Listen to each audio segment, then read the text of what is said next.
Sister? குஷியா இருக்கிறீங்களா? சாந்தி brother, குஷியா இருக்கிறோம். சரி, ஓகே சிஸ்டர். இப்ப நெறைய பெண்களுக்கு நெறைய பிரச்சனை, பலவிதமான பிரச்சனைகள் இருக்கிறத பார்க்குறோம். பாலியல் ரீதியான பிரச்சனைகள் பார்த்தோம். மன ரீதியான பிரச்சனைகளும் ஒரு வீடியோ போட்டிருக்கிறோம். ஒரு பொண்ணு வந்து அ காலேஜ் படிக்கும்போது அந்த சீனியர் பொண்ணுங்க ராகிங் பண்ணியிருப்பாங்க போல இருக்கு.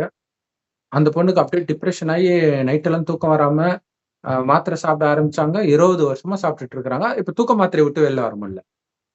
அப்படி ஆரம்பிச்சுச்சு. அதே மாரி ஸ்கூல்ல சில பொண்ணுங்க டார்கெட் பண்ணி, இந்த பொண்ணையே புடிச்சு டார்கெட் பண்ண அதுல டிப்ரஷன் ஆயி, அதுக்கப்புறம் கல்யாணம் ஆன கணவனுமே ஒரு சைக்கோவாயி, அப்படியே ஒரு அது மன ரீதியான பிரச்சனை வந்து யாருமே பேசுறது கிடையாது. இப்ப ஒரு பாலியல் குற்றம்னா டக்குனு இது தப்புன்னு தெரியுது. பட் இந்த மாரி அதே மாரி ஒருத்தன் லவ் பண்றேன்ட்டு 2 மாசம் கல்யாணம் பண்ணிக்கிறேன்னு சொல்லிட்டு திடீர்னு வேற பொண்ண கல்யாணம் பண்ண உடனே அவங்க அப்படியே டிப்ரஷன் ஆயிடுறாங்க. சோ இப்படி மன ரீதியாக ஆண், பெண் 2 பேருமே பலகீனமா இருக்கிறாங்க. பட் பெண்ணுடைய உடம்பு வந்து சீக்கிரமா அதுக்கு பயங்கரமா பாதிப்படையுது பார்க்கிறோம். அந்த மனதுடைய எஃபெக்ட் உடம்புலயும் தெரிய போகுது.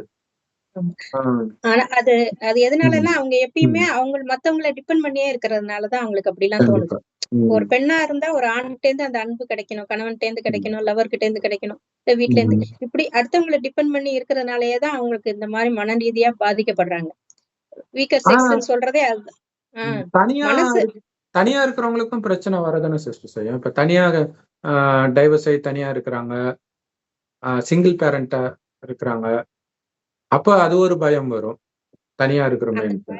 அந்த பயம், பதட்டம், அந்த எதிர்காலத்தை பத்தினது, அது மத்தவங்கள்ட்ட இருந்து அன்பை தேடுறது எல்லாமே நமக்குள்ள நமக்கு கிடைச்சிட்டு இருந்ததுன்னா வெளியில இருந்து தேட வேண்டியதே இல்லைல்ல. இதுக்காக தான் இந்த மெடிடேஷன் பண்ணணும், மனசை அமைதிப்படுத்தணும், இந்த பிரீத்திங் இதெல்லாம் பண்ணி பிராணாயாமம் எல்லாம் பண்றதெல்லாம் அதுக்குதான். மனசை ஒருநிலைப்படுத்தி நம்ம கடவுள்கிட்ட வேண்டும் போது அவர்கிட்ட இருந்தே நமக்கு எல்லாமே அடையலாம். அன்பு, அமைதி, சுகம், சாந்தி எல்லாமே அடையலாம். அந்த டெக்னிக் தெரியாதனாலதான் வெளியிடத்துல தேடி தேடி பெண்கள்லாம் சோர்ந்து போய் கஷ்டப்பட்டுட்டு இருக்கிறாங்க. கல்யாணம் ஆன பெண்களும் குழந்தை பெத்துக்கலன்னா இப்ப நிறைய பெண்களுக்கு அது ஒரு பிரச்சனையா இருக்குது. இப்போ இந்த கம்ப்யூட்டர்லயே உட்காந்து ஒர்க் பண்ணிட்டு இருக்கவங்களுக்கு எல்லாம் அது சரியானபடி அந்த எனர்ஜி கிடைக்கிறது இல்ல. ஒரே அந்த பிரெயினுக்கு மட்டும்தானே ஒர்க் ஜாஸ்தியா இருக்கு. ஃபுட்டும் சரியா சாப்பிடுறது இல்ல. அதனால அவங்களுக்கு வந்து எல்லா சக்கராஸும் ஆக்டிவேட் ஆகுறது கிடையாது. அதனாலதான் இந்த மாதிரி பிசிஓடி ப்ராப்ளம், நிறைய ப்ராப்ளம் வருது, கன்சீவ் ஆகுறதுல பிரச்சனை வருது, அதனால வீட்டுல பிரச்சனை, இந்த மாதிரி நிறைய இது ஃபேஸ் பண்றதுனால அவங்களால சமாளிக்க முடியல. அந்த மன ரீதியான பிரச்சனை உடல்லயும் அவங்களுக்கு வந்து அதிகமா காட்டுது. மன ரீதியான முதல்ல வரும், அடுத்தது உடல்லயும் அது காட்டும் அவங்களுக்கு. அந்த பிசிஓடி ப்ராப்ளத்துக்கும் மனதுக்கும் கூட சம்பந்தம் இருக்கும்ல சிஸ்டர்? சம்பந்தம் இருக்கு பிரதர். மனசு ரொம்ப பாதிச்சு அஃபெக்ட் ஆயிடுச்சுன்னா கூட அதுலயேதான் உழண்டுகிட்டே இருப்பாங்களே தவிர அந்த சக்கராஸ் தான் ஆக்டிவேட் ஆயிட்டே இருக்கும். அந்த மனசு சம்பந்தப்பட்ட இதேதான் வருமே தவிர அதுக்கு கீழே இருக்கிறதுல அவங்களுக்கு முக்கியத்துவம் இருக்காது இல்லையா? அப்ப அது வந்து ஒர்க் ஆகாது, சரியா ஒர்க் ஆகாது. அந்த பிரீத் பண்றதும் கடைசி வரைக்கும் மூச்சு இழுத்து விட மாட்டாங்க. எல்லா ஆர்கன்ஸுக்கும் வேணும் இல்லையா? ஆக்சிஜன், பிராண எனர்ஜி வேணும். அதுவும் பண்ண மாட்டாங்க. அந்த கவலையில இருக்கும்போது பாருங்களேன், மூச்சு சரியாவே இருக்காது. அரை மூச்சு தான் விட்டு விட்டு எடுத்துட்டு இருப்பாங்க. அப்ப எல்லாமே ஆக்டிவேட் ஆகாது. அப்போ அதெல்லாம் ஆக்டிவேட் ஆனாதானே உடம்பு நல்லா ஆரோக்கியமா இருக்கும். சாப்பாடும் ஆரோக்கியமா இருக்கணும், மனசும் ஆரோக்கியமா இருக்கணும், பிராண எனர்ஜியும் நமக்கு வேண்டிய பிராண எனர்ஜி எல்லா ஆர்கன்ஸும் கிடைச்சிட்டு இருக்கணும். சாப்பாடு மட்டுமே ஹெல்த் ஆகாது. சாப்பாடு 25% தான். அந்த பிரீத்திங்னால 25%. அப்புறம் அந்த டிவைன் எனர்ஜி, நம்ம கடவுளை கும்பிடுறோம், மெடிடேஷன் இதெல்லாம் பண்றோம் இல்லையா? அது ஒரு 25%. அப்புறம் எக்ஸசைஸ், பாடிக்கு வந்து பிளெக்சிபிலிட்டி வேணும். ஒரே இடத்துல உட்கார்ந்துட்டு இருக்கிறது, உடம்பு பிளெக்சிபிலிட்டியே இல்லைன்னா ரத்த ஓட்டமும் சரியா இருக்காது.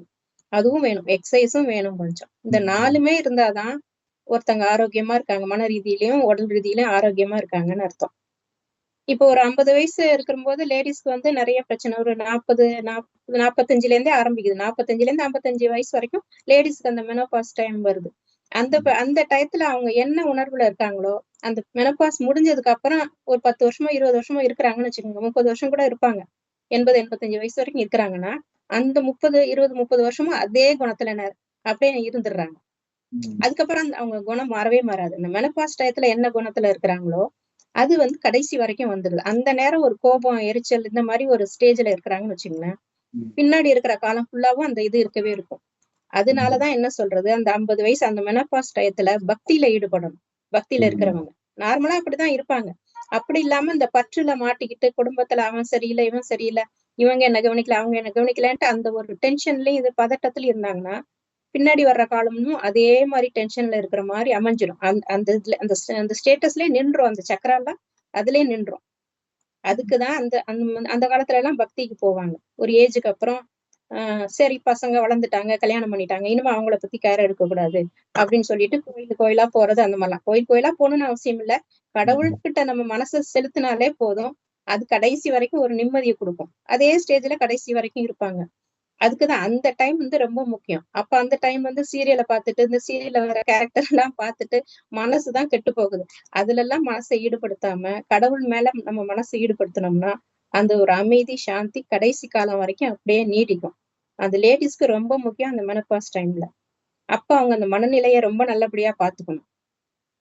ஆனா அந்த டைம்ல தான் குடும்பத்துல கொஞ்சம் பிரச்சனை வர மாரி இருக்கும். பையனுக்கு மேரேஜ் ஆகுற டைமா இருக்கும். புதுசா ஒரு பொண்ணு அவங்க ஃபேமிலிக்குள்ள வருவா. அவங்கட்டேருந்து அந்த மரியாதை அதெல்லாம் எதிர்பார்ப்பாங்க. அது கிடைக்கல. அப்படி ஏதாவது ஒண்ணு நடந்துச்சுன்னா, அந்த ஒரு எரிச்சல், இரிட்டேஷன் அது கடைசி வரைக்கும் இருந்துகிட்டே இருக்கும். அதனால தான் அதுவரைக்கும் இருக்கிற குணம் ஒரு மாரி இருக்கு. ஒரு ஏஜுக்கு அப்புறம் குணமே மாறி போயிடுது அப்படிம்பாங்க சில பேர். பையனுக்கு கல்யாணத்துக்கு அப்புறம் இவங்க மாறி போயிடுறாங்க அப்படிம்பாங்க. கரெக்ட். கடைசியில பார்த்தா, அவளால தான் நான் மாறிட்டேன், இப்படி மாறிட்டேன் அப்படிம்பாங்க. ஆனா அந்த ஸ்டேஜ நம்ம மனச பக்குவமா நம்ம பார்த்துக்கணும். வர்றவங்க எப்படியும் இருக்காங்க, அவங்க செட்டில் ஆயிட்டாங்க. அவங்க விஷயத்துல தலையிடாம, நம்ம எதிர்காலத்துக்கு எப்படி இருக்கணும்? கடவுள நினைச்சோமா, போற வழிக்கு புண்ணியம் தேடிட்டோமா, அந்த மாரி இருந்துட்டு இருந்தாங்கன்னா, மனசு ரொம்ப அமைதியா கடைசி வரைக்கும் அப்படியே இருக்கலாம். ஆனா அது ஆரம்பத்துல இருந்தே கடவுள் நம்பிக்கை இருந்தா தானே அப்ப போக முடியும். ஆமா. அவர ஆரம்பத்துல இருந்தே பத்தியே இருந்தா தான் நினைக்காம அந்த திடீர்னு எப்படி ஸ்டேஜ்லயும் வரும். வந்துரும்? ம். ஆமா. ஒரு சிலருக்கு சொல்றாங்க, ஒரு சிஸ்டர் சொன்னாங்க, 40 வயசுக்கு மேல எனக்கு தெரிஞ்சு தானாவே கடவுள் பக்கம் புத்தி போகுது. ம். அதுவரைக்கும் அத அப்படி பத்திலாம் அவங்க போறது தான் நல்லது. கண்டுக்கிட்டதே கிடையாது. ஆமா, ஆமா. ம். ம். அது ஆச்சரியமா இருக்குது. அங்க அது எப்படி அந்த டைம்ல வந்து குடும்ப ம். பாரம், சின்ன குழந்தைங்களா இருக்கும்போது அது வளர்க்கறது அதிலயே மனசு போகும். கொஞ்சம் ம். வளர்ந்ததுக்கு அப்புறம் அடுத்த கட்டம் வந்து கடவுள நாடி மனசு போகுது. இயற்கையாவே ம். பெண்களுக்கு அது ஒரு வரம் தான். இந்த 40 வயசுக்கு மேல கடவுள தேடி போறது நல்லதுதான். ம். இன்னொரு விஷயம் என்னன்னா, இப்ப எங்க அப்பா, அம்மாலாம் கூட சின்ன வயசுல இருக்கும்போது அடிக்கடி ஒரு விஷயம் சொல்லுவாங்க. எங்க காலம்லாம் முடிஞ்சிச்சுன்னுவாங்க. எதாச்சு சொல்றாங்கன்னும்போது, அது ஒரு அந்த 40 வயச கடக்கும்போது, அவ்வளவுதான் வாழ்க்கை அப்படின்ற அதுக்கப்புறம் வாழுறோம் அது வேற விஷயம். பட் அந்த ஒரு ஒரு ஏதோ ஒரு விரக்தியில, ஒரு பயத்துல, இந்த மாதிரி ம். ஒரு உணர்வுலயே இருக்கிறாங்க. அவங்களுக்கே தெரியுது அதோட முடிஞ்சு போச்சு லைஃபு அதாவது அப்படின்ட்டு. நமக்கு மேரேஜ் ஆகி அடுத்த ஜெனரேஷன் உருவாக்கிட்டோம். அவ்வளவுதான். நம்ம ம். காலம் நம்மளோட கடமை முடிஞ்சது. அந்த பசங்களும் வேலைக்கு போயிட்டாங்கன்னா முடிஞ்சிருச்சு. இனிமே ம். நம்ம என்ன அந்த காலத்துல என்ன சொல்லுவாங்க? வீடு போங்குது, காடு வாங்குது. இனிமே ம். எனக்கு என்ன? அப்படின்னு ஒரு விரக்தி கரெக்ட். மனநிலை அப்படி வரும். அப்படி பார்த்தா அந்த 40 வருஷம் வரையும் தான் ஒருத்தனுடைய ஆயுள்னு நெனைக்கிறேன். அதுக்கப்புறம் பார்த்தீங்கன்னா, அடுத்த ஜென்மத்துக்கு பிரிப்பேர் பண்றதுக்கான டைம். ஏன்னா, ஆமா. அப்பதானே கடவுளே கடவுளே கதின்னு இருப்பாங்க. ஆண்கள் சன்னியாசி காட்டுக்கெல்லாம் போயிடுவாங்க அந்த காலத்துல. பெண்கள் அப்படியே கோயில், குளம் இப்படி இருப்பாங்க. ஆ சோ அது அது அப்ப என்னன்னா, அந்த கடவுள்கிட்டயே போகும்போது மற்ற நடக்கிற விஷயத்த பத்திலாம் அவங்க கவலைப்பட மாட்டாங்க. எனக்கு ஆமா. தெரிஞ்சு கணவன் விட்டுட்டு போறது வந்து நல்லதுன்னு நெனைக்கிறேன். ஏன்னா, அதான் பெரிய அதிர்ச்சி பெண்ணுக்கு. அதுக்கப்புறம் வர அதிர்ச்சிலாம் பெரிய அதிர்ச்சியா தெரியாது. இப்ப அப்படிலாம் யாரும் பண்ணாததுனால, மருமக வர்றது தான் அவங்களுக்கு பெரிய அதிர்ச்சியா இருக்குது. புதுசா வரா, அ அதுவரைக்கும் அம்மாவையே சார்ந்து இருக்கிற பையன், அம்மாவையே திரும்பி பார்க்கலன்றது அவங்களுக்கு பெரிய அதிர்ச்சியா இருக்குது. அது அந்த ம். காலம் மாறும்போது நம்மளும் அதுக்கு தகுந்த ம். மாரி மாறிக்கணும். சரி பையன நம்ம ம். வளர்த்துட்டோம், அவன் வளர்ந்துட்டான். இனிமே அவன் ம். லைஃப அவன் பார்த்துக்கணும் அப்படின்னு ஒரு விட்டு குடுக்குற மனப்பான்மை இருக்க மாட்டேங்குது. அதாவது ம். என் பிள்ளை என் கண்ட்ரோல்ல தான் இருக்கணும் அப்படின்னு நெனைக்கிறாங்க. கடைசி வரைக்கும் எனக்கு அப்புறம் தான் அவ. இப்ப ம். வந்தவ தானே அப்படிங்கிற மனசு இது ஆ மாமியாருக்கு இருக்குது. இந்த விஷயத்துல வந்து ஒய்ஃப்க்கு என்ன இந்த ஒய்ஃப்க்கு விஷயத்துல என்ன நெனைப்பு இருக்கு? ஏன் ம். ஃபர்ஸ்ட் எங்க கணவன் எனக்கு எனக்கு முதல்ல இம்பார்ட்டன்ஸ் ம். குடுக்கணும். அப்படின்னு கரெக்ட். அவ நெனைக்கிறா. இதனால தான் குடும்பத்திலே பிரச்சனை வருது. விட்டு குடுக்குற மனப்பான்மையே இல்லாம போச்சு. ஆனா இதுக்கு முன்னாடி பாருங்களேன், இயல்பாகவே பார்த்தீங்கன்னா, அத்தை பொண்ணு, மாமா பொண்ணு, ஆ இந்த மாதிரியே கல்யாணம் பண்றாங்க. அப்படின்னும்போது இந்த பிரெஸ்டீஜ் இஷ்யூ வராது. ஏன்னா அவங்களுக்கும் சொந்தம் அது. ஏற்கனவே அந்த பொண்ணு. சோ ஆமா. அது நல்லா இருந்துச்சு. இப்ப எல்லாம் அப்படியே மாறி மாறி போயிட்டாங்க. சகிப்புத்தன்மையும் இல்ல. அது நம்முடையவர்கள்னா ஒரு சகிப்புத்தன்மை இருக்கும். ஏன்னா சின்ன வயசுல அப்பலாம் வந்து ஒரே ஏரியாவிலேயே இருப்பாங்க. பக்கத்து பக்கத்து வீடா ஆமா. இருக்கனால அவங்களுக்கு ஒரு புதுசா அந்த அன்பு, தெரியாது அது. பாசம் ஆமா. ஒரு ம். பாசம் இருக்கும் அவங்க மேல. ம். திடீர்னு அந்த கோவம், எரிச்சல்லாம் இவங்களுக்கே வராது. வளர்ந்து ம். இருப்பாங்க ஆக்சுவலா. வந்துட்டு போறதும் இருக்கறனால அவங்களுக்கு ஒரு புதுசா ஒரு அந்நிய பெண் வந்த உணர்வே இருக்காது அவங்களுக்கு. ஆமா. இப்ப இது வந்து சயின்ஸ் சொந்தத்துல கல்யாணம் பண்ணா இதாயிடும், அதாயிடும்ன்னு சொல்லி, இப்ப எல்லாம் மனநலம் பாதிக்கப்பட்டவர்களா மாறிட்டாங்க. உடம்புல ஆகுதோ இல்லையோ, ஏன்னா உடம்புல நோய் வந்தா கூட பிரச்சனை கிடையாது. மனசுல நோய் வந்தாதான் பெரிய பிரச்சனைன்றாரு கடவுள். ஆமா. எல்லாம் இருந்தும் நிம்மதி இருக்காது. அது சோ அது அது வந்து அ மற்ற டென்ஷனுக்கும் காரணமாயிடுது. இவங்களும் டென்ஷன் ஆகி, இவங்களுடைய வைப்ரேஷன் அவங்களையும் தாக்கி, அது ஒரு காரணம்னு ம். நினைக்கிறேன். திருமணம் ஆகி 1 மாசத்துக்குள்ள எல்லாம் தனி குடித்தனம் போயிடுறாங்க. அவ்வளவு கூட தாக்கு ம். பிடிக்க முடியல. ஆமா. எப்படி இருக்குது? அது அந்த ம். யாரு சமைக்கிறாங்களோ, சமைக்கும்போது அந்த எந்த உணர்வுல சமைக்கிறாங்களோ, அந்த உணர்வு அவங்களுக்கு போகதான் செய்யும் வீட்ல இருக்கிறவங்களுக்கு. கரெக்ட். இப் இப்ப மாமியார் சமைக்கிறாங்கன்னா, அவங்க ஒரு எரிச்சல்ல பண்றாங்கன்னா, அந்த எரிச்சல் எல்லாருக்கும் போகதான் செய்யும். சமைக்கும் பொழுது ஒரு கடவுள் நினைவோட இருந்து சமைச்சா, கொஞ்சம் மனசு அமைதியா இருக்கும். சாப்பிடுறவங்களுக்கும் அதுல ஒரு சக்தியும் இருக்கும். மனசும் நல்லா இருக்கும். அவங்க எந்த சமைக்கிறவங்களோட மனசு ரொம்ப முக்கியம்.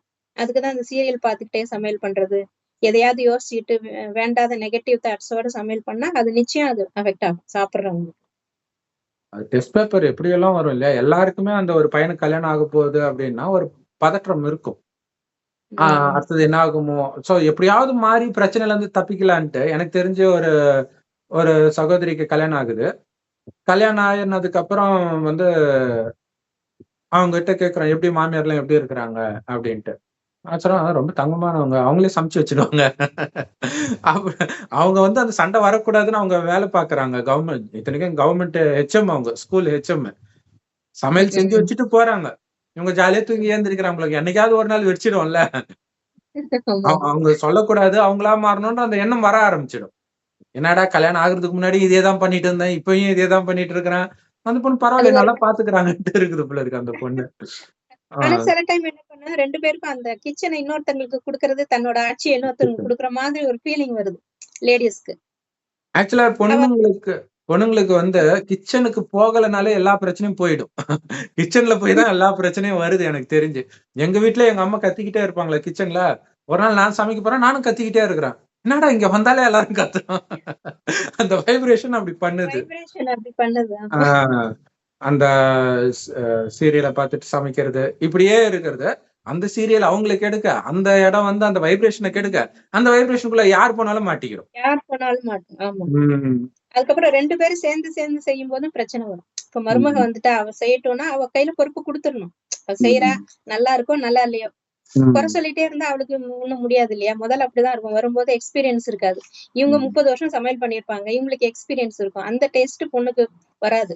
வராது புதுசா கண்டிப்பா. வந்த பொண்ணுக்கு. அதனால ம். கொஞ்சம் குறை இருக்கதான் செய்யும். அத பெருசுபடுத்தாம கொஞ்சம் கொஞ்சமா சொல்லி சரி பண்ணுமே தவிர, கூடவே நின்னு சொல்லிட்டு இருந்தேன்னா, அது ஒரு இரிட்டேஷன் ஆகும். டென்ஷன் ஆகும். ஆ இன்னொரு விஷயம் என்னன்னா, அப் அந்த காலத்துல ஒரே ஜாதி, ஒரே தெருவுல இருக்கிற பொண்ண கல்யாணம் பண்ணுவாங்க. சொந்தக்கார பொண்ண தான் கல்யாணம் பண்ணுவாங்க அப்பலாம். அப்படியே ம். இல்லாட்டினாலும் அந்த ஊர் பொண்ண கல்யாணம் பண்ணுவாங்க. வேற ஊர் பொண்ண கூட கல்யாணம் பண்ண மாட்டாங்க. நல்லா தெரிஞ்சிருக்கணும் அப்படின்ட்டு. இப்ப சென்னையில இருக்கிறவங்க திருநெல்வேலில கல்யாணம் பண்றாங்க. அது எங்க இருக்கு? இது எங்க இருக்குது? அப்ப அவங்க சமைக்கிறது சுத்தமா வேற மாதிரி இருக்கும். ஆனா அவங்களுக்கு ஆமா. என்னன்னா, நம்ம ஊர் பொண்ணுன்னா அமைதியா இருப்பா ம். அப்படின்னு எடுத்துட்டு வராங்க. பட் அது இருக்கலாம். பட் சமையல் இந்த மாதிரி விஷயங்கள்லாம் மாறுது. இது இது கூட அவங்க ஒரே ஜாதியில பார்த்து வைக்கிறது. ஆனா இது இல்லாமல் சம்மந்தமே இல்லாம வேலை செய்யற இடத்துல லவ் பண்ணிட்டு வராங்க அப்படின்னா, அவங்க எங்க வளர்ந்திருப்பாங்களோ, அவங்களுக்கு சமைக்க ம். தெரியுமோ தெரியாதோ, நெறைய விஷயங்கள் இருக்குது. இப்போ ம். ஆனா அது நிச்சயமா விட்டு குடுத்து ம், போனா தான் முடியும். இல்லாட்டி பிரச்சனை தான் ம். வீட்ல. ஆனா உண்மையிலே அந்த எங்கள் வீட்டில் எல்லாம் நாளும் கார்த்திகைன்னு ஒரு சினிமா பாட்டு வருமே. அப்படி ஒரு கூட்டு குடும்பமா இருந்ததெல்லாம் இப்ப கற்பனை கெட்டாத விஷயமா இருக்குது. ஆமா. இவன் என்ன படத்த எடுத்து வச்சுட்டு போயிடுவான். வந்து வாழ்ந்து பார்த்தா போன தான் தெரியும். ஜெனரேஷன் போன ஜெனரேஷன் வரைக்கும் வேணா அப்படி இருந்திருக்கலாம். அப்படிதான் இருந்துச்சு. கரெக்ட். ம். ஆ 10 மருமக இருந்தனா 10 மருமகளும் ஒண்ணா சேர்ந்து சமைப்பாங்க. ம். அது திரும்ப அது வராது. அவ்வளவுதான் முடிஞ்சு போச்சு. மீண்டும் வரணும்னா அதெல்லாம் 5, 6 வருஷம் கழிச்சு தான் வரணும். இனிமே வீட்ல 4 பேர் இருந்தாலே, அம்மா, அப்பா 2 பசங்க ம். இருந்தாலே 4 பேருக்கும் 4 டிஃபரன்ஸ் ஒப்பீனியன் வருது. ம். அதுல ம். எங்க அடுத்தது இன்னொரு வீட்ல இருந்து வந்த மருமகள்லாம் எங்க ஒத்து போறது? சொந்த கரெக்ட். பிள்ளைக்கும், அம்மாவுக்கும், சொந்த ஹஸ்பண்ட் அண்ட் ஒய்ஃப்க்குமே நியூக்ளியர் ஃபேமிலியா போனதுக்கப்புறம் இந்த 4 பேருக்குள்ளயுமே டிஃபரன்ஸ் வருது. ஆளாளுக்கு ஒரு சொந்தக்காரங்கள்ல பொண்ணு இருக்கு. சொந்தக்காரங்கள கல்யாணம் பண்ணாலுமே இப்ப அந்த பிரச்சனை இருக்கத்தான் செய்யுது. பிரச்சனை இருக்கதான் செய்யுது. மொத்தத்துல ம். மைண்ட் அப்படி ஆயிடுச்சு. மைண்ட் எல்லாருக்குமே ஒரு மாரி ஆயிடுச்சு. கரெக்ட். ஆ சோ அப்ப வியாதியே இல்லாம இருக்கணும் ம். அப்படின்னா கல்யாணமே பண்ணாம இருந்தா தான் முடியும். பையனுக்கும் கல்யாணம் பண்ணியே வைக்காம இருந்தா நல்லா இருப்பாங்க. ஏன்னா ம். நெறைய இடங்கள்ல வந்து கல்யாணம் பண்ணி நான் எதுக்கு உங்க அம்மாவ பார்த்துக்கணும் அப்படின்னு பொண்ணு சொல்றாங்க. சொல்லி அது ஒரு சிலர் அம்மா பக்கம் சாய்வாங்க. ஒரு சிலர் பெரும்பாலும் மனைவி பக்கம் தான் சாய்வாங்க. ஒரு சிலர் அம்மாக்கு பக்கம் சாய்வாங்க. சரி, நீ அம்மா கூடயே குடும்பம் நடத்துப்பான்ட்டு பொண்ணு விட்டுட்டு போயிடுறா. திரும்ப திரும்ப நடக்குது இந்த மாரி நெறைய. ஆ ஆமா. சோ இப்ப நெறைய பேர் கல்யாணம் பண்ணும்போதே பொண்ணுக்கு அப்பா, அம்மா சரி பையனுக்கு அப்பா, அம்மா இருக்கக்கூடாது. ஒரு காலத்துல பொண்ணு வந்தா மாமியார ம். தூக்கிடும், மாமனார தூக்கிடும்ன்ட்டு அந்த ஜாதக இதுல சொல்லுவாங்க. இப்ப ஆமா. இறந்தா தான் நான் உள்ளயே வருவேன். அந்த டார்ச்சர்லாம் தாங்க முடியாது. உன்னுடைய தங்கச்சி எல்லாருக்கும் கல்யாணம் ஆயிடுச்சா? அப்பதான் நான் வருவேன். அப்படி இருக்கிறாங்க இன்னைக்கு உலகம். ஆ சோ அந்த அந்த சக்ரா பத்தி சொன்னீங்களே சிஸ்டர்? ஆமா. ம். இது வந்து ம். இதுதான் ஒரு ஒரு ம். மனுஷங்களுக்கு உள்ள சக்கரா இது. ம். இது வந்து ஃபர்ஸ்ட் மேல இருக்கிறது வந்து கிரவுன் சக்கரா அப்படின்னு சொல்லுவோம். ம். அடுத்தது தேர்ட் ஐ சக்கரா, ஆக்ஞா சக்கரா 2 ம். புருவத்துக்கு மத்தியில இருக்கிறது. இங்கதான் நமக்கு உயிர் ஆத்மாங்கிறது இருக்கு. ம். ம். இந்த சக்கரா நல்லா ஆக்டிவேட் ஆனாதான் நமக்கு இந்த கெட்ட குணங்கள்லாம் போகும். ம். அந்த விகார எண்ணங்கள், ஆசை, கோபம், பற்று, அகங்காரம் இதெல்லாம் போறது இந்த சக்கராவை தூண்டி விடும்போதுதான் நமக்கு போகும். இது ம். வந்து மெடிடேஷன் பண்ணும்போதுதான் இது நல்லா ஆக்டிவேட் ஆகும். ம். அதுக்காக தான் கொஞ்ச நேரமாவது டெய்லி மெடிடேஷன் பண்ணணும் அப்படின்னு சொல்றது. அப்ப இந்த விகார குணங்கள்லாம் இருக்காது. ம். அடுத்தது வந்து த்ரோட் சக்கரா, விசுத்தி சக்கரா அப்படிம்பாங்க. த்ரோட் சக்கரா. இது வந்து ம். நம்ம பேசுறதுக்கு, நம்ம மனசுல உள்ள எண்ணங்கள பேசுறதுக்கு, தைரியமா பேசுறதுக்கு, மூச்சு ம். நல்ல பிரீத்திங் நல்லா இழுத்து விடுறதுக்கு, அப்புறம் தைராய்டு கிளாண்ட்ஸ் எல்லாம் அதுலதான் ஆக்டிவேட் ஆகும். ம். தைராய்டு சுரப்பிலாம் நல்லா ஒர்க் ஆகுறதுக்கு இது நல்லா ஆக்டிவேட் ஆகும். ம். அடுத்தது வந்து அநாகத சக்கரா, ஹார்ட் சக்கரான்னு சொல்லுவாங்க. இது நல்லா ம். இருந்தாதான் அந்த ஹார்ட் சம்பந்தப்பட்ட வேலைகள்லாம் நல்லா நடக்கும். மனசு இந்த அன்பு, அமைதி இந்த இதெல்லாம் ம். உருவாகுறது. இது சக்கரா சரியில்லைன்னா கோவம், எரிச்சல், பொறாமையும் வரும். ம். ஹார்ட் எல்லாமே மனசு சம்பந்தப்பட்டது தானே ஹார்ட். ம். ம். அந்த சக்கராவும் நல்லா ஆக்டிவேட் ஆனாதான் நல்லா இருக்கும். அப்ப ம். மொத்தத்துல நம்ம வந்து மெடிடேஷன் பண்ணும்போது இதுவரைக்கும் நல்லா மூச்சு இழுத்து விட்டுட்டு அமைதியா ஒரு இடத்துல உட்கார்ந்து மெடிடேஷன் பண்ணும்போது எல்லாமே ஆக்டிவேட் ஆகும். வாழ்க்கை நல்லா இருக்கும். ம். அடுத்தது வந்து நேவல் சக்கரா. ம். இது வந்து இந்த பசி, இந்த சாப்பாடு சம்பந்தப்பட்டது அதுதான். ம். அடுத்தது வந்து சேக்ரல் சக்கரான்னு சொல்லுவாங்க. சுவாதிஷ்டானா. ம். இது வந்து ஜெனிட்டல் ஆர்கன்ஸ். இது இருக்கிற ம். இடம் அத ம். சம்பந்தப்பட்ட ஆர்கன்ஸ் எல்லாம் இது ஆக்டிவேட் ஆனா நல்லா இருக்கும். இது ம். சரியா ஆக்டிவேட் ஆகலைன்னா தான் அந்த பிசிஓடி ம். ப்ராப்ளம் வர்றது, இந்த ம். கன்சீவ் ஆகாம இருக்கிறது, லேடிஸ்க்கு பிரச்சனை வர்றது. இது ம். வந்து மெனோபாஸ் டயத்திலேயே இதோட ஆக்டிவேஷன்லாம் குறைஞ்சிரும். ம். அடுத்தது வந்து இது பேசிக் சக்கரா. இங்க இருந்து தான் ஆரம்பிச்சு ஆக்சுவலா சொல்லணும். பேசிக்ல இருந்து தான் ஆரம்பிச்சு சொல்லணும். இந்த பேசிக் சக்கராங்கிறத மூலாதாரம் அப்படின்னு சொல்லுவாங்க. ம். மூலாதாரம் வந்து நம்ம ஸ்டெடியா இருக்கிறதுக்கு நம்ம எலும்பு, சதை இதுக்கெல்லாம் முக்கிய ஆதாரமே இதுதான். மூலாதார சக்கரா தான். ம். இது எல்லாமே கரெக்ட்டா இருக்கும்போது தான் ஒரு மனுஷன் நல்ல ஆரோக்கியமா இருக்க முடியும். அது எப்படி எல்லாமே அ கரெக்ட்டா இருக்கும்? எல்லாமே கரெக்ட்டா இருக்குன்னா, அதுதான் இந்த 4 விஷயம் நமக்கு கரெக்ட்டா நடக்கணும். சாப்பாடு வந்து ஒரு 25%. அடுத்தது ம். Breathing technique. நம்ம நல்ல மூச்சு ஆக்ஸிஜன் நல்லா இழுத்து விடுறது, நல்ல காத்தோட்டமா இருக்கிற இடத்துல கொஞ்ச நேரமாவது இருந்து நல்ல மூச்ச இழுத்து விட்டு பிராணாயாமம் அந்த மாரி செஞ்சா, நல்ல எல்லா இடத்துக்கும் காற்று போயிட்டு வரும்போது எல்லா சக்கராவும் ஆக்டிவேட் ஆகும். அது. அடுத்தது 3வது வந்து டிவைன் லைஃப். நம்ம வந்து கடவுள் மேல பக்தியா இருக்கிறோம்.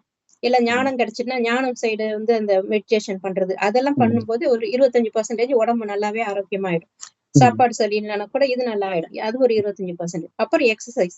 இது ம். உடம்பு சம்பந்தப்பட்டது. உடம்புக்கு ஃப்ளெக்சிபிலிட்டி வேணும். இந்த மூட்டு வலி, அந்த வலி எல்லா வலியிலும் வருது இல்லையா? கொஞ்சம் வயசுக்கு ம். மேல. அதெல்லாம் ம். வரக்கூடாதுன்னா, ஒவ்வொரு மூட்டுக்கும் ஒரு ஒரு நிமிஷம் ஒரு எக்சர்சைஸ், ஒரு அசைவு குடுக்கணும் அவ்வளவுதான். ம். சின்ன சின்ன அசைவு. கழுத்துக்கு ஒண்ணு, அப்புறம் கைக்கு இப்படி கைய சுழட்டுறது, கைக்கு ம். ஷோல்டருக்கு. அந்த மாரி ம். ஒரு ஒரு நாளைக்கு ஒரு 10 நிமிஷம் ஒதுக்கி எல்லாத்துக்கும் ஒரு அசைவு குடுக்கும்போது, ம். உடம்பு பாடி எக்சர்சைஸ் கிடைக்கும். இதனாலயும் ஒரு வலி, இந்த தேய்மானம் இதெல்லாம் இல்லாம இருக்கும். அந்த எக்சர்சைஸ் அது ஒரு 25% எல்லாம் சேர்ந்து 100% இருக்கும்போது உடம்பு நல்லா ஆரோக்கியமா இருக்கும். இந்த அப் வாழ்க வளமுடன் வேதாத்திரி மகரிஷி இதுல தேய்த்தல் பயிற்சின்னு ஒண்ணு சொல்லுவாங்க சிஸ்டர். அவங்களே உடம்ப தேய்ச்சு விட்டுக்குவாங்க.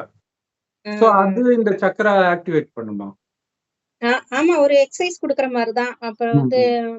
ரத்த ஓட்டம் நல்லா இருக்கும்ல. ஒரு அசைவு இருந்தா ம். தானே. இப்ப காலையில அப்படியே இருந்து சாயந்தரம் அமுக்கிட்டு வரைக்கும் இருப்பாங்க ஒரு கம்ப்யூட்டர் ஒரு முன்னாடி இதுவும். அவங்களே அமுக்கிக்கிற மாரி எல்லாம் இருக்கும். ஆமா. அது ம். பிரஷர் மாரி தான். எல்லாத்துக்கும் இப்படி ஒரு அமுக்கி குடுக்கும்போது, எல்லா ம். நாடி நரம்புகளும் தூண்டப்பட்டு, அது ஒரு நல்லா ஆக்டிவேட் ஆகும். அதுக்கு தான். அந்த காலத்துல 78,000 அந்த நாடி காலத்துல நரம்புகள் இருக்கு. அந்த ம். காலத்துல ஆக்சுவலா வயசானவங்க படுத்துட்டு இருப்பாங்க. சின்ன குழந்தை பேர குழந்தைங்கலாம் கால் அமுக்கி விடுவாங்க. அமுக்கி விடுவாங்கல்ல. அதுவும் ஒரு ம். மசாஜ், அக்யூப்ரெஷர் எல்லாம் தூண்டி விடுற மாதிரி தான். முதுகு மேல ஏறி இல்லாட்டி நடக்கலாம் செய்வாங்க. ரத்த ம். ஓட்டம்லாம் குறைஞ்சிரும்ல வயசாக வயசாக. ம், எக்சர்சைஸ் ம், பண்ணணும். இப்ப எல்லாம் வாக்கிங் போறாங்க. வாக்கிங்கும் ஒரு அளவு தான் சரி ம், பண்ணும். கொஞ்சம் உடம்ப வளைச்சு கொஞ்சம் இந்த ஜாயிண்ட்ஸுக்கெல்லாம் ஆக்டிவேட் பண்ணணும். கொஞ்சம் வளைக்கும்போது ஃப்ளெக்சிபிலிட்டி இருக்கும்போது அந்த வலிலாம் வராது. ம். அதே முக்காவாசி மாரி வலி இந்த ஷோல்டர் வலி, கை வலி ம், இது வர்றது இப்படி உட்கார்ந்தே இருந்து இப்படியே உட்கார்ந்து வேலை பார்க்கறது. கம்ப்யூட்டர்லயே உட்கார்ந்து இருக்கிறது. இத வளைக்கிறது. இத வளைச்சு ம். இங்க இந்த பக்கம் ஹம்ப் மாரி வந்துருது நெறைய பேருக்கு. அப்படி ஆமாங்க. வந்தாலே டிப்ரஷன் வரப்போகுதுன்னு அர்த்தம். ஓஹோ! டிப்ரஷனே வந்துரும். ஓ! அதனால நல்லா நிமிர்ந்து உட்காரணும். ம், அது எவ்வளவு நேரம் உட்கார்ந்திருக்க முடியும்? காலையில இருந்து சாயந்தரம் வரைக்கும் உட்கார்ந்துட்டு இருக்க முடியாது இல்லையா? ம், ம், அதனாலதான் கொஞ்சம் அப்பப்ப எந்திரிச்சு ஒரு 1 ஹவருக்கு ஒரு தடவையாவது ஒரு ஒரு டிஸ்டன்ஸ தள்ளி இருந்து ஒரு பச்சையா கிரீனரிய பார்க்கணும். கண்ணுக்கு ஒரு எக்சர்சைஸ் இருக்கும். இப்படி கம்ப்யூட்டர்லயே உட்கார்ந்து பார்த்துட்டு இருக்கும்போது கண்ணுக்கும் வீணா போயிடும். கண்ணு சீக்கிரம் கெட்டு போயிடுது. அப்புறம் கொஞ்சம் ஸ்ட்ரைட்டா உட்காரணும்னா முதுகெலும்பு ரொம்ப நேரம் வச்சுட்டு இருக்க முடியாது. ஆக்டிவேட் ஆகணும்னா காலையில கொஞ்ச நேரம் மாறி இந்த முத்ரா செய்யலாம். கைய நல்லா இப்படி சுருட்டி மடக்கி ம். டபக்குன்னு இப்படி நேரா மடக்கக்கூடாது. நல்லா இப்படி சுருட்டி சரி. மடக்கணும். கராத்தேல இப்படிதான் மடக்கி சண்டை போடுவாங்க. ஆ, சுருட்டி மடக்கி ஆ, இந்த தம் ஃபிங்கர் அப்படி ஆ, ஓகே அப்படின்னு வெற்றி ம், முத்திரை மாரி காட்டுவாங்க ம், இல்லையா?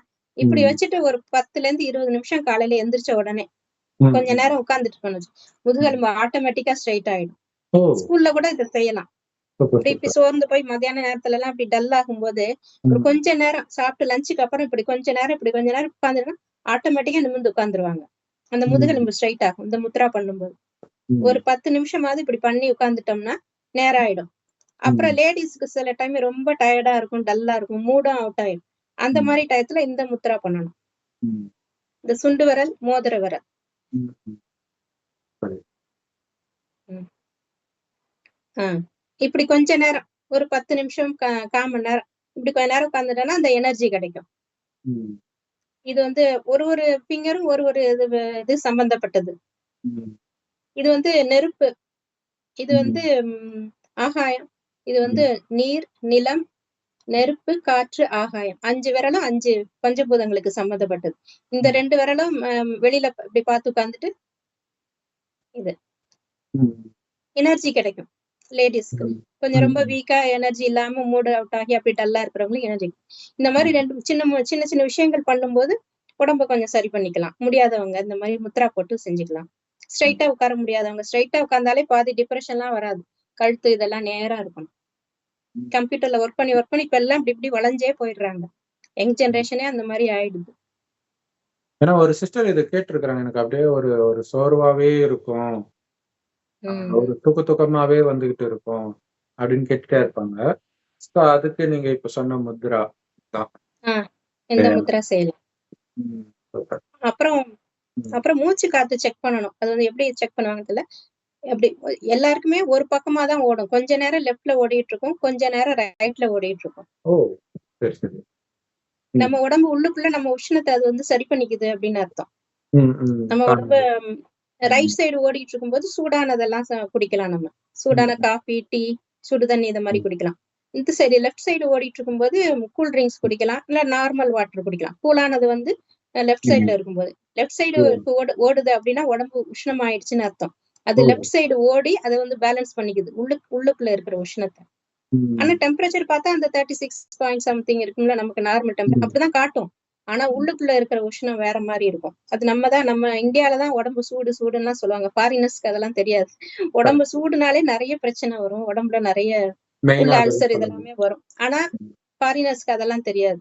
அதுக்கெல்லாம் வேற ம். மாரி உடம்பு நம்ம தான் அத கண்டுபிடிப்போம். உடம்பு சூடாயிடுச்சு, குளிர்ச்சி ஆயிடுச்சு. ம். வாதம், பித்தம், கபம் இதெல்லாம் சொல்றது நம்ம தான் அத கண்டுபிடிச்சது அந்த காலத்துல. அந்த மாரி அந்த பிரீத்திங் டெக்னிக்காலயும் அது சரி பண்ணிட்டோம்னா, நெறைய வியாதிய வராம பாத்துக்கலாம். இந்த எண்ணெய் தேய்ச்சு குளிக்கிறதுனால ம். உடம்பு குளிர்ச்சி ம். ஆகும். இதே தான் உடம்பு உஷ்ணத்த ம். குறைக்கிறதுக்கு தான் அந்த காலத்துல அதெல்லாம் கண்டுபிடிச்சிருக்காங்க. இப்பல்லாம் யாரும் எண்ணெய் நல்லெண்ணெய் தேய்ச்சு குளிக்கிற மாரியே தெரியல. இப்பலாம் யாரும் குளிக்கிற மாரி தெரியல. ஆனா ம். குளிக்கிறது நல்லது. வாரம் ஒரு தடவையாவது எண்ணெய் தேய்ச்சு குளிக்கணும். டைம் இல்ல லேடீஸ்னா இந்த எல்லாருக்கும். பிஸி எல்லாரும். ம். லேடீஸ்னா ஃப்ரைடே ம். குளிக்கணும்பாங்க. ஜென்ட்ஸ்னா ம். சண்டே குளிக்கணும் அப்டிம்பாங்க. ம். எண்ணெய் தேய்ச்சு குளிக்கிறது. அதுக்கும் நாள் கிழமை எல்லாம் இருக்கு. ம். வெளிநாடுகள்ல பார்த்தீங்கன்னா, அந்த ரிலாக்ஸிங் மசாஜ் அப்படின்னு ம். பண்றாங்க. சோ அதுவும் அந்த எக்ஸர்சைஸ்க்கு ஈக்குவலா வரும் அப்படின்னு நினைக்கிறேன். ஆமா. ரிலாக்ஸிங் ரத்த மசாஜ் ஓட்டம். வெளிநாட்டுல எல்லாரும் எக்ஸர்சைஸே நல்லா பண்ணுவாங்களே. ஜென்ட்ஸ் எல்லாம் ஜிம்முக்கு போய் பண்றது, அப்புறம் லேடிஸே வீட்லயே இருந்து பண்றாங்க. பண்றது, ஏரோபிக்ஸ் பண்றது அதெல்லாம் நல்லா பண்ணுவாங்க. ஸ்விம்மிங் பூலுக்கு போவாங்க. அதுலயே அவங்க நல்லா இருப்பாங்க. நம்ம மெட்டபாலிசமே அவங்களுக்கு நல்லா இருக்கும். ஒரு 60 வயசு லேடிய பார்த்தா அப்படியே சைக்கிள் ஓட்டிட்டு ஃப்ரெஷ்ஷா பேட்மிண்டன் விளையாடுறது அதெல்லாம் நம்ம ஊர்ல செய்ய முடியுமா? 60 வயசு லேடிலாம் நினைச்சு கூட பார்க்க முடியாது. அவங்க அவ்வளவு ஸ்ட்ராங்கா இருப்பாங்க.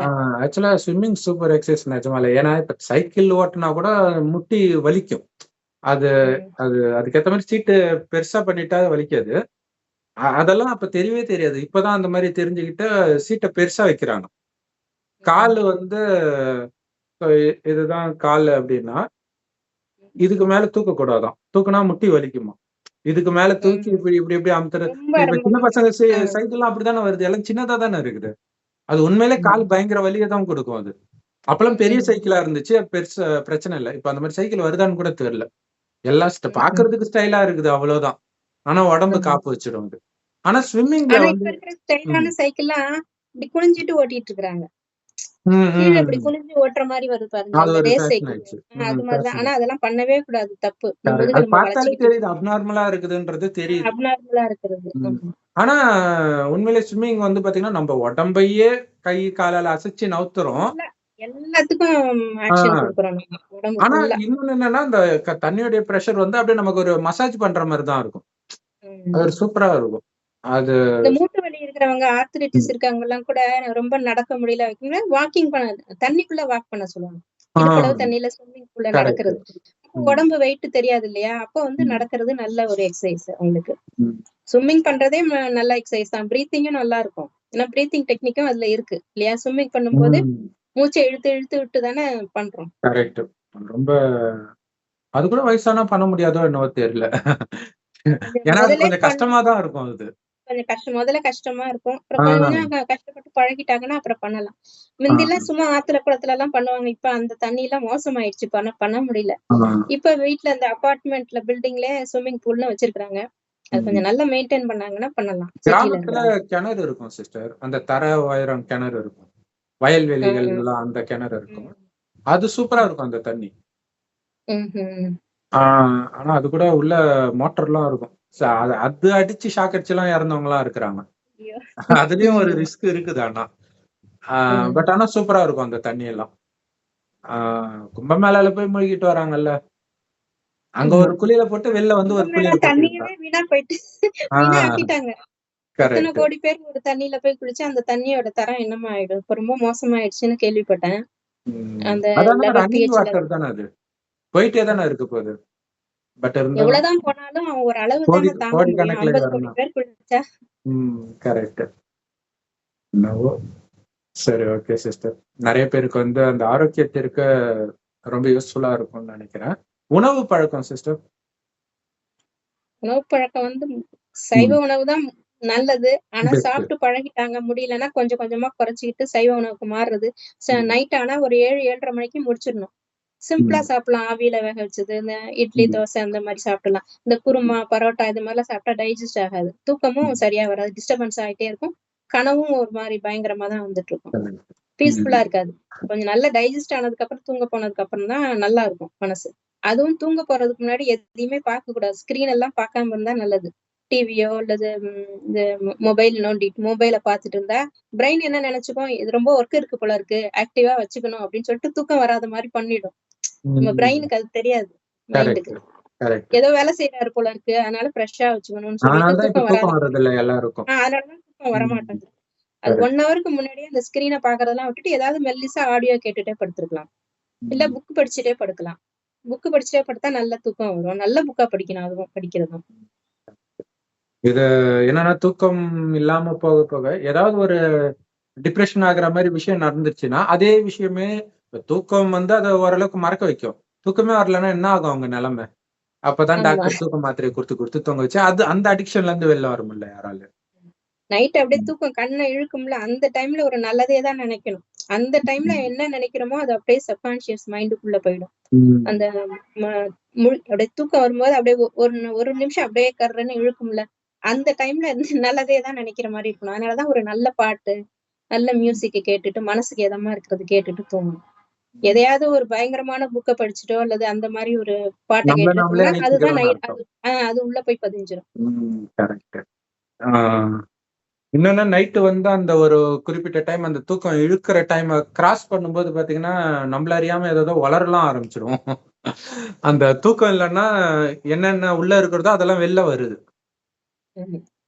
அந்த நேரம் தூங்குறது எந்த அளவுக்கு முக்கியமோ அந்த அளவுக்கு காலையில சீக்கிரமா எழுந்திருக்கிறதும் ரொம்ப முக்கியம். காலையில சன்ரைஸ பாக்குறது ரொம்ப நல்லது. சன்ரைஸ் ஆகும்போது அது ஒரு 2 நிமிஷம், ஒரு 6 மணிக்கு சன்ரைஸ் ஆகுதுன்னா 6ல இருந்து ஒரு 6:10க்குள்ள அந்த சூரியனை பாத்துடணும். கொஞ்ச நேரம் ஒரு 2 நிமிஷம் அதை அப்படியே நேரா பாத்துட்டே இருந்தோம்னா கண்ணு நல்ல பிரைட் ஆகும். நல்ல கண்ணாடி எல்லாம் போடவே தேவையில்லை.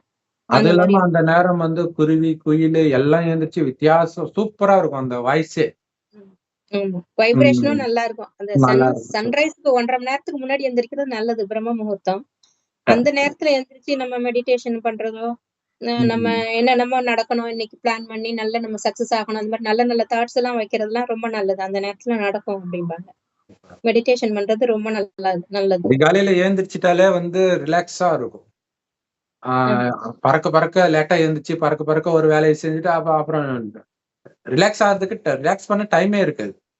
அதுதான் முக்கியமான காரணம். அந்த உடம்ப கவனிக்காம விடுறது, சாப்பாட்டை கவனிக்காம விடுறது, தூக்கத்தை கவனிக்காம விடுறது. ஏன்னா அதுக்கு டைமும் இல்லை.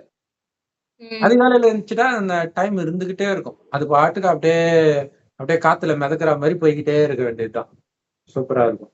ஓகே சிஸ்டர், இன்னைக்கு நிறைய விஷயத்தை பகிர்ந்துருக்கிறோம். நிறைய பேருக்கு யூஸ்ஃபுல்லா இருக்கும்னு நினைக்கிறேன். பெண்களுக்கு குறிப்பாக. அடுத்தது எல்லாருக்குமே, குழந்தைங்க எல்லாருமே இப்ப நோயாளிகளா தான் இருக்கிறாங்க.